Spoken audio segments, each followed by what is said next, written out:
Hello and welcome to episode 6 of The Round Table. It's LOTv Let's Talk. You already know how it goes. Anima McBrown today brings you something a bit different. Is it controversial? I'm not sure, but we're tackling the Grahamstown divide.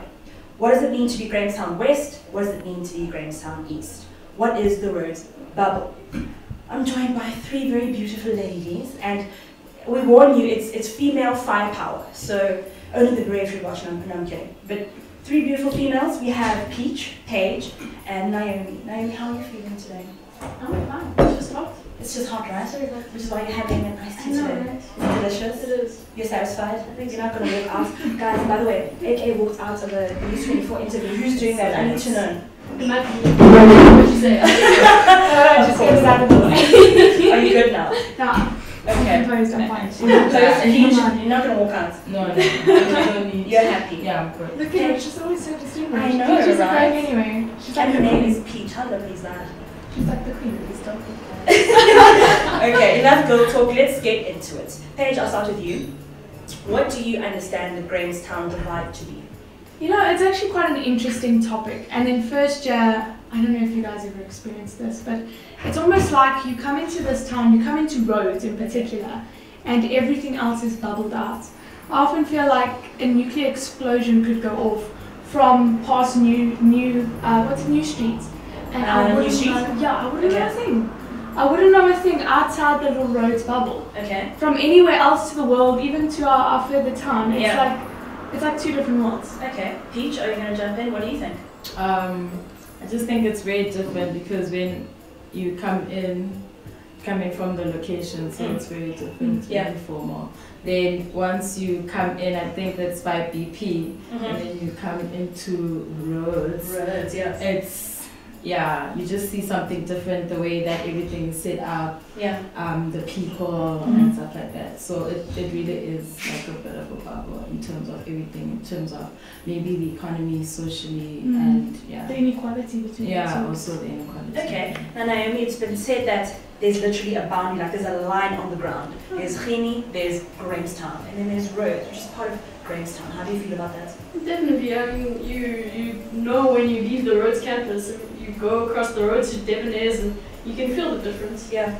You don't no longer see the old buildings and the signs and all the rest, and it definitely becomes town. And then you go a little bit further when you go on the CE project, and you definitely feel there's like almost a street where you go across that street and all of a sudden you're in the outer locations, and you can feel the difference.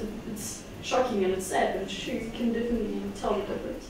Now, Paige, back to you. Why are we so comfortable with that? We should be feeling awkward and strange and unsettled. Why are we just going with the flow? You know what I think it is, and it's a vast contrast in this town in particular. But I think South Africans have become comfortable with inequality. Okay. It's just something next to Brazil. It's us, and we know we're unequal, and to some extent we've just accepted it. Okay. And in this town, it's shocking because in other towns, there's a gradual middle class. In this town, there doesn't really seem to be that gradual progression from, your locations to your great big mansions. Here, it's location mansion. Okay. And that's why we're noticing it here. But I think for the most part, everyone's just become comfortable with their privilege versus their lack thereof. Yeah. And that's a serious problem that we need to address. It's not something you can just ignore. Okay. Peach, we have to take it there because it's real, and on the show we keep it real. You guys watching know this. When you think of Grahamstown West and Grahamstown East, there's a racial divide as well. Yeah. It's not just about SES and how much money you make or how much resources you have access to, it's a color divide. It's got to do with history, obviously, where we come from as a country, as a town, as a province, but how do we tackle that uncomfortable issue of Grahamstown West equals with money, white, Grahamstown East equals without money, black?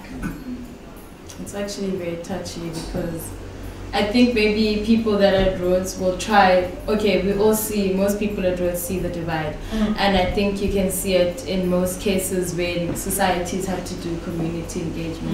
Most of the time, none of the societies will actually be like, let's cater for people that are, let's say, poor at Rhodes. Most of the time it's like we're doing a project in the location, taking it to the location, whether they're going to preschools, whether they're going to like orphanages, that type of thing. So maybe in a way that is it's a way of them actually recognizing it, but at the same time it is a bit like, okay, so you guys see your privilege and this is what you guys are going to do about it. But for me, when it comes to things like that, I actually find it a bit shaky, because I think, because most of the time you give, like you raise money and you give, and I think maybe you should focus on actually teaching them to actually do things for themselves. If you actually see that there's this divide, instead of like, okay, we'll donate and then you guys disappear for like 3 months and you come again. Yeah, it's not, for me, it's not so much a race issue as it's an inequality issue. It's not poverty. But you'll be accused, unfortunately, because you're white, of saying it's not race. I know. They'll be like, yeah, but you're white, honey, you don't get it. I know, but it's not that. It's, I want to help and fix the inequality, first off, because it's better for everyone. Yeah. And I don't care what color their skin is, they need help. Okay. And I think the best way to do that, like you said, is not to give them things, it's to promote their ideas. Okay. Okay, there are people in locations just like everywhere else who have ideas, entrepreneurial ideas. We have to invest. We have to invest in them, in these people, they need it. I'm switching back to you, Naomi. Peach mentioned community engagement. That term, phrase, idea has been warped. Yeah. We're Jones students. We know when we need stories, we go there, we get what we need, we come back, we write a story, we get 80%. How do we start to change the idea of community engagement? Well, it's even, we do community engagement in our res. We go out to one of the homes, children's homes out in the location. And it really happens every Saturday, and we go there and we play with the kids and we help them with their homework, and we try and help them to learn for their school and all the rest of it. But that's all the engagement we have with them. Because on a Saturday, there's no real helping with their schoolwork, because I mean, how much can you do in 2 hours, honestly? And it's a tough thing to say, look, we need to be investing more, and not just have this idea of community engagement, where community engagement is going out into the Joza and, you know, playing with little kids and handing out food or handing out soup or whatever, you know. But it's actually, like she says, you know, you need to actually find people that have maybe a piece of land, which most of them do, and teach them how to plant. Cultivate that, make something. Teach them how to use a water tank to connect it to their houses so that they can get rainwater. Stuff like that, simple stuff that they can learn, that's easy. Yeah. And they can live off of that. Okay. Start. I agree with that. Peach, let's try something different. What about the O-Week experience, which the viewers will know is the first week, is it? In every academic year, where the first years coming in get a sort of layout and how to survive guide. Okay. Now, Peach, can we make the dispel or bridge the gap project part of O-Week? Should the tour include going into outer Grahamstown, walking, getting to know the layout, so that you don't feel like when you get to Hill Street, that's it, when you get to new streets, so we don't create boundaries? Can we do that? Or are parents going to say, that's not safe, eh? My child can't go, I can walk in the location. And I do accents very well, you guys know. I think obviously it could be something that could be done, but obviously I feel like there would be parents that would be like, I sent my child to Rhodes, like I want them to be here to focus on their degree, and everything else is just like not it's there, but it's not important. But at the same time, they did try and do that this year, where they took buses up the one day to Joza, so the first days could see what it was all about. But the problem is, how do you do that with transport? Where they could only take, I think it was about half of the students the first days out into Joza, and it was an afternoon thing. But also, how do you do that in such a big group? Where do you go? How do you look after that number of people? Like, it's a great idea, but it's a huge logistical problem to implement it. It's not a zoo, for heaven's sakes. That's another thing. The biggest towns like Cape Town, they do the whole tour thing, which has also got some issues. Okay, Paige, I'm going to put you under fire. Okay. You're a white girl. Are you comfortable if us, me, Peach, it's Naomi, and some of the crew, we're like, guys, let's forget the tut that's happening at 4. Let's just go walk and go eat some chisanyama. Be honest, are you comfortable? Can I be honest with you? Yes. My parents aren't comfortable. But are you? Me, I've been waiting for the opportunity. But every time I call my mother, I'm like, listen, I'm going into the township. She has a mini panic attack. Thank God she's not here, so she doesn't know the logistics of where I've actually been going. But I'm actually more than comfortable. Okay. So can we do the bit of the blame thing then? Our parents, older generation, they do hold us back. We have to Naomi, they hold us back. It depends, eh? Because my parents, I grew up in a home where we went into the township, spent nights there. I mean, it depends on where you grew up. Okay. My parents were very much, we went out and chilled with the people. Yeah. Okay, Peach, are they holding us back? No? Also depends where you're coming from, hey?